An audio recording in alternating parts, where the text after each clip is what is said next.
was met. So that's a state function. We don't control that, and we're just at their mercy. When they say enough, then they're done. And I think we got maybe an hour's warning last time.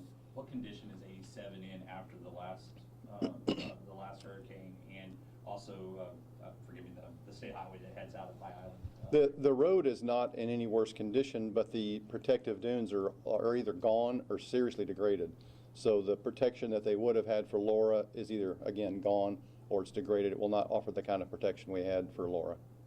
There's just no chance to rebuild it that fast. It takes, a significant amount of time to rebuild the dunes. The evacuation order is voluntary at this Yes. point. You were saying that there's not a threat to human life, so who do you think should be the ones who should evacuate? Anyone who feels like that they cannot survive 3 days, they don't have enough food, they need something, electrical device.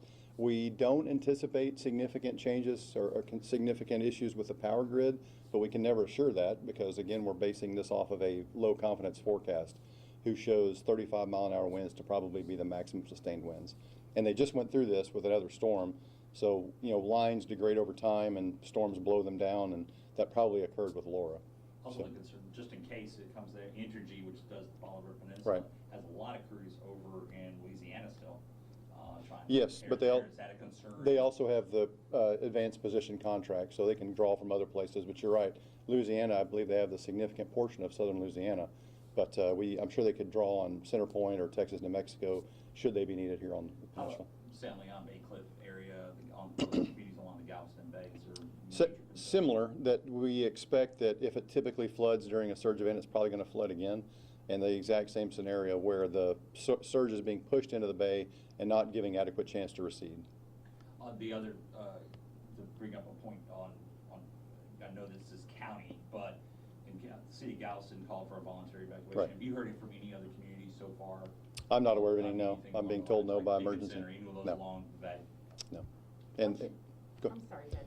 What should people do now? You said if they don't have food, what kind of food do they need? What kind of kit do they prepare? Should have had your kit made by May the 1st, I'll point that out, but if you haven't, just whatever you're going to need. Again, we fully anticipate this to be no factor on Wednesday. So we're talking about from today until Wednesday, that's your period of might have to survive in your house by yourself for a little while. So just whatever it takes for you to survive for 4 days. What are some county resources folks may be able to go online to track this, get the latest updates? National Weather Service, National Hurricane Center, our Office of Emergency Management, gcoem.org, is always going to have up-to-date information. Those are 3 very good, reliable sources in addition to all of the media stations represented here. You're all providing the same accurate information we are.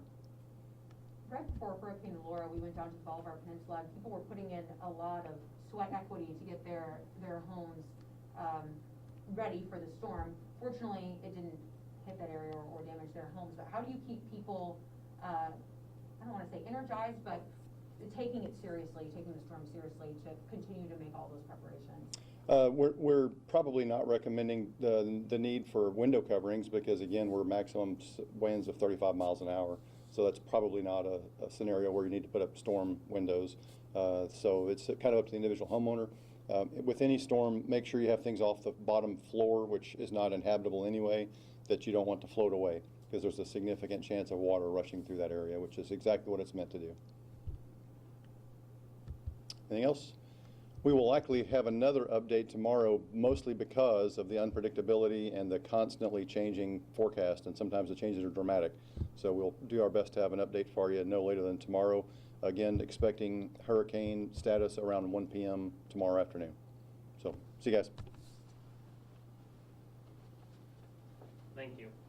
From the outside. Henry also says he doesn't expect any major mandatory evacuations. That's some good news. We also know from Galveston's Mayor Pro Tem Craig Brown issuing that voluntary evacuation for the West End as well. That new